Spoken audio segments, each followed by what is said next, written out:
Les amis, salut à tous, j'espère que vous êtes en forme. Je vous l'avais promis les amis, je vous avais dit que je partais là quelques jours me reposer, que j'étais donc sans ma tablette magique, mais que je tentais de trouver une solution pour vous apporter un éclairage sur la presse internationale, d'autant en cette période de mercato. Alors, c'est bien moi, regardez là, voilà, qui suis derrière l'écran, je vous ai mis mon petit ordinateur avec les unes de presse, on va tenter ensemble de faire ça.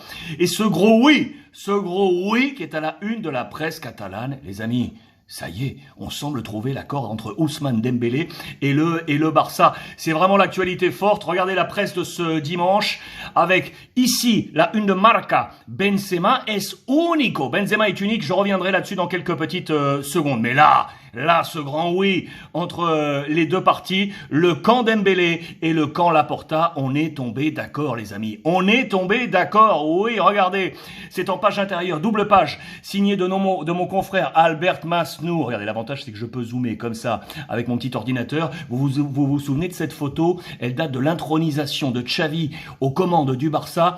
Et regardez cette petite tape, il l'adore Dembélé. Il a fait le maximum pour le voir rester. Dembélé c'est queda. Dembélé reste, on parle d'un contrat de 2 ans, on a fait le maximum des deux côtés pour tomber finalement d'accord. Je pense que cette prochaine semaine, tout devrait être réglé pour voir Dembélé rester au Barça. On est passé par une véritable montagne russe dans les colonnes de Marca, on revient sur toutes ces dates de discorde et de raccord finalement entre les deux parties. On se souvient tout de même que Dembélé, la saison passée, c'est 13 passes décisives, il est le leader dans ce ranking, voilà notamment pourquoi Xavi veut le conserver. Ça j'adore, regardez, c'est un comparatif de nos confrères de Marca avec les chiffres de Transfermarkt. Je vous ai zoomé, je vous montre ça, entre les différents gros championnats européens pour voir à date quel championnat a lâché, pardon pour le terme, le plus sur le plan des transferts. Eh bien, c'est la Première Ligue avec déjà 830 millions d'euros, les amis, lâchés en transfert. Alors attention,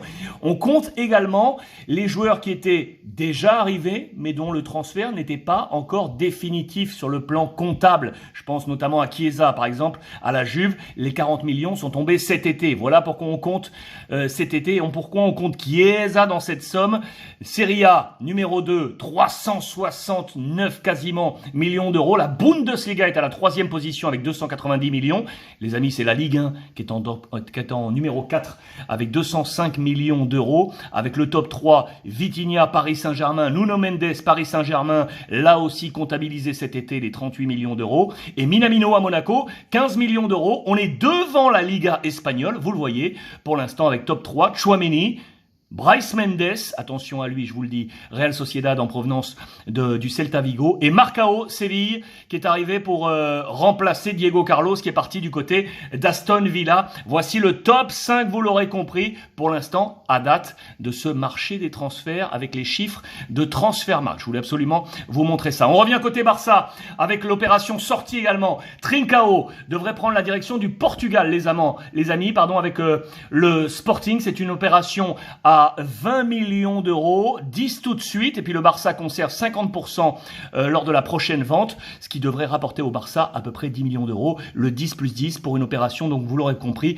à 20 millions d'euros. Le gardien Neto devrait prendre la direction du Celta Vigo. L'opération Azpilicueta, Marcos Alonso, discussion avec Chelsea, vous le savez, on pensait que ça allait se gérer durant les dernières 24 heures, et bien non, et donc les deux joueurs ont donc pris l'avion avec Chelsea, direction les États-Unis, pour la tournée estivale sous les ordres de Tuchel, mais vraisemblablement on devrait trouver l'accord entre Chelsea et le Barça. Pour Umtiti les amis, c'est un peu plus compliqué, on l'attendait du côté de Rennes, vous le savez, et finalement le staff rennais porté par Bruno Genesio portait quelques doutes concernant l'état physique de Samuel Umtiti. Il faut savoir que Rennes est également sur d'autres profils pour la charnière centrale. C'est un dossier à suivre pour le Français du côté du Barça. Vous voyez la prise de contact concernant Azpilicueta et Marcos Alonso entre Chelsea et le FC Barcelone. Concernant De Jong, eh bien Ronald Koeman, l'ex-coach du Barça, également sélectionneur des Pays-Bas, il a eu sous ses ordres, De Jong le dit très clairement, il aurait échangé avec le joueur. De Jong veut rester au Barça, il ne veut pas bouger, il ne veut pas prendre la direction de la Première Ligue, que ce soit Manchester United ou Chelsea, parce que lorsqu'il y a eu la discussion entre le Barça et Chelsea, entre Todd Boehly, le nouveau propriétaire qui a racheté, vous le savez, le club, a notamment à Roman Abramovich qui avait été délesté dans cette opération avec Chelsea. Eh bien, dans cette discussion, vraisemblablement, De Jong était également dans la discussion entre Chelsea et le Barça, mais on nous dit très clairement, vous le voyez, sous les propos de Ronald Koeman, que Frankie ne veut pas partir, que ce soit United ou Chelsea. Eh bien, Frank De Jong veut rester, Frankie De Jong voudrait rester du côté du FC Barcelone. Ça, je sais pas comment ça va tourner, mais c'est vraiment une affaire là aussi à suivre. Riqui Puig, les amis, pourrait prendre la direction lui aussi du Portugal. On parle de Porto. Il devrait quitter le milieu de terrain du FC Barcelone, là où l'architecte principal, l'ami Busquets, réalisera une saison de plus. Lui, il ne bouge pas, vous l'aurez compris. La grosse opération également du côté du Barça. Regardez, oferta finale avec le père. Oh, le nom m'échappe. Rafinha de Leeds. Lui n'a pas pris l'avion, à l'inverse d'Azpilicueta et de Marco Sanjonzo. Il n'a pas pris l'avion avec Leeds pour la tournée estivale. Leeds part du côté de l'Australie. Il va rester en Angleterre pour finaliser l'opération transfert avec le Barça. Vous le voyez, on parle de 55 millions d'euros plus variable. Ça, c'est une affaire qui est quasiment réglée. Regardez, Rafinha à punto, c'est à la une de Sport de ce week-end. L'autre jolie information, je voulais vous la montrer, c'est que Pedri récupère le numéro 8 de son idole Andrés Iniesta. C'était Daniel Alves qui avait ce numéro 8 lors de son retour au Barça. Il n'est plus là. Pedri récupère le numéro 8. Voilà pour toutes les informations Barça, avec ce mot fort, ce oui entre Dembélé et le président Laporta. L'autre info forte, elle est ici. Regardez, Karim Benzema avec le Real Madrid. Il est unique. Nos confrères de Marca qui dressent le bilan de toutes ces saisons de Karim Benzema pour montrer que depuis qu'il est arrivé en 2009, souvenez-vous de cette petite tête de genou là en provenance de l'Olympique lyonnais pour aujourd'hui être là en papa, avec cette barre et ce brassard de capitaine laissé en position de numéro 1 par Marcelo qui est parti, eh bien, il va entamer sa 14e saison au Real Madrid. Il est indéboulonnable, titulaire indiscutable, numéro 9 inamovible. Regardez, là on nous dresse la liste de tous les numéros 9 dans les clubs respectifs passés depuis 2009, soit depuis l'arrivée de Karim Benzema au Real Madrid. Regardez par exemple à Chelsea, depuis 2009, il y a eu du Drogba, du Fernando Torres, du Diego Costa, du Morata, du Hazard, du Abraham, du Timo Werner, du Lukaku. Ils sont tous passés alors que lui, il est resté indiscutable. Il y en a nombreux numéros 9 qui ont tenté de déboulonner la place de Karim Benzema. Aucun. On a encore en date Jovic qui avait tenté, lui, de prendre une place de titulaire au Real Madrid. C'est un véritable échec, vous le savez. Il est parti direction la Fiorentina. D'ailleurs, regardez, je vous montre ça. On nous a dressé le bilan de tous les numéros 9 arrivés au Real Madrid en ranking avec leur prix de transfert. Tout ça pour nous montrer quoi? Que l'opération Jovic aura réellement été un véritable four. Il est arrivé pour 60 millions d'euros en provenance de l'Eintracht. Vous le voyez, il est reparti illico. Il n'aura jamais réussi à frapper de son empreinte l'histoire du Real Madrid. Regardez, juste pour vous montrer le ranking de ses arrivées au Real. En tant que numéro 9, il y a eu du Ronaldo à l'Inter pour 45 millions. Benzema était arrivé pour 35 millions. Anelka, Morata, Huntelaar, Mariano, Van Nistelrooy, Higuaín ou encore Michael Owen. Ranking, Jovic numéro 1. Le fiasco complet.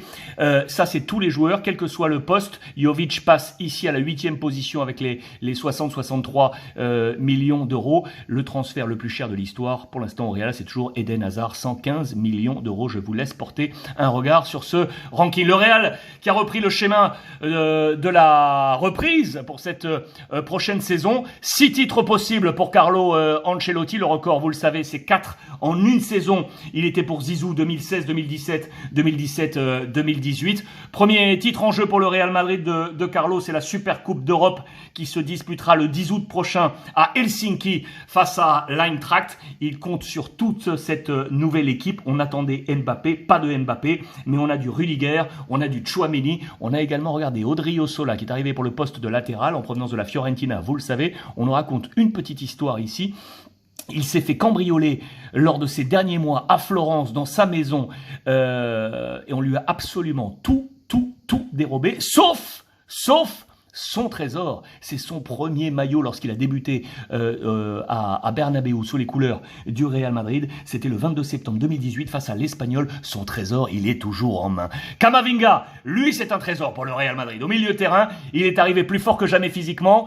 Un physio, un cuisinier, un préparateur physique, tout ça enrôlé par ses soins durant cet été et du coup il est revenu comme une balle pour lancer cette prochaine saison. À l'actualité internationale également en Italie, les amis, avec ce Pogbang à la une de la Gazzetta dello Sport, vous le savez, c'est le grand retour. Paul Pogba de retour à la Juventus de Turin, avec également le coup Angel Di Maria pour Max Allegri. Ça, c'est un très gros coup, à commencer donc par le Poulpe qui revient. Regardez cette photo dans les colonnes du Corriere dello Sport. Là, dans le Jeep blanc, là, il est là, Paul Pogba, la haie d'honneur avec tous les supporters de la Juve avec les téléphones portables braqués. 29 ans pour son grand retour. 178 matchs lors de sa première étape à la Juve.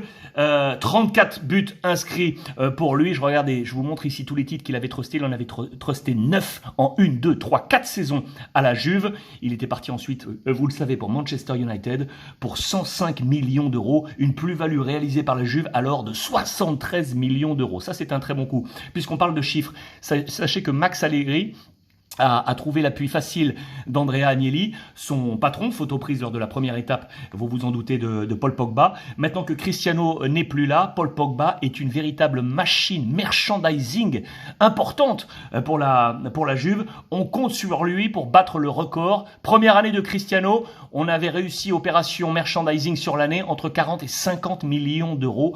On espère vendre du maillot Paul Pogba dès cet été, qui devrait d'ailleurs retrouver le numéro 10 laissé par Dybala, qui est parti, normalement, numéro 10 pour Pogba. Di Maria, lui, devrait porter le numéro 22 lors de ses grands débuts avec la Juve, comme lors de ses débuts, c'était le même numéro qu'il avait lors de ses débuts au Real Madrid. Il déboule dans les plans de Max Allegri, 3 trophées avec Benfica, 6 avec le Real Madrid, 19 avec le Paris Saint-Germain. Il s'inscrit maintenant avec ce nouveau maillot, vous le voyez, de la Juventus. Lui aussi est arrivé dans ce Jeep blanc partenaire officiel de la Juventus. L'autre gros coup attendu de la Juve, c'est Zaniolo, les amis. Zaniolo, la discussion est avancée, ça y est, avec l'AS Roma et avec le joueur. Mourinho sait qu'il a perdu son maître à jouer. L'opération est en 2 temps. Vous les voyez ici. C'est une opération à plus de 50 millions d'euros. C'est un prépayant à 10 millions. Option d'achat obligatoire à 40 millions d'euros, plus des bonus entre 4 et 5 millions d'euros,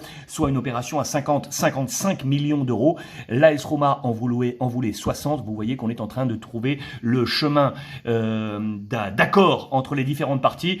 Mourinho, lui, sait qu'il perd Zaniolo. Lors du premier match test, il a laissé Zaniolo dans les tribunes. C'est une opération qui se termine entre l'AS Roma et l'un des stratèges de la sélection italienne. Pour le remplacer à l'AS Roma, Mourinho, il pense regardez cette photo là, de 2019, à lui là, à lui, il pense à Dybala, bien évidemment. Dybala, opération AS Roma, ça peut être une bonne opération, sauf que Dybala est sur les tablettes de bon nombre de clubs, dans les colonnes également de la Gazzetta dello Sport. Regardez là la petite valise de voyage, photomontage avec l'Inter, même si cette piste qui semblait la plus valable a perdu du corps ces derniers jours. AC Milan, AS Roma, Napoli ou encore Manchester United. Où ira Dybala? C'est l'un des gros dossiers. Où ira De Ligt, également le défenseur central de la Juve? Peut-être le Bayern Munich qui prépare un gros coup. La Juve qui, pour le remplacer, pensait notamment à Koulibaly, mais le Napoli a tenté une contre-attaque avec une offre énormissime, un contrat quasiment à vie. Regardez, 6 millions net par saison pour les 5 prochaines années. Ça aussi, c'est un gros feuilleton. À l'AC Milan, puisque le Paris Saint-Germain n'a pas activé le levier encore Renato Sanchez à Lille, eh bien l'AC Milan, avec Pioli, aimerait réaliser un gros coup, plus Kessié, vous le savez, qui est parti du côté du FC Barcelone, eh bien on compte sur Renato Sanchez, pourquoi pas pour ce milieu de terrain du côté de l'AC Milan. Ça c'est ultra intéressant. Regardez cette petite photo de reprise également avec Olivier Giroud, très sympa avec ce sourire affiché avec le coach Pioli. L'Inter qui est à la chasse derrière l'AC Milan justement pour essayer d'aller truster le titre dans cette opération Scudetto.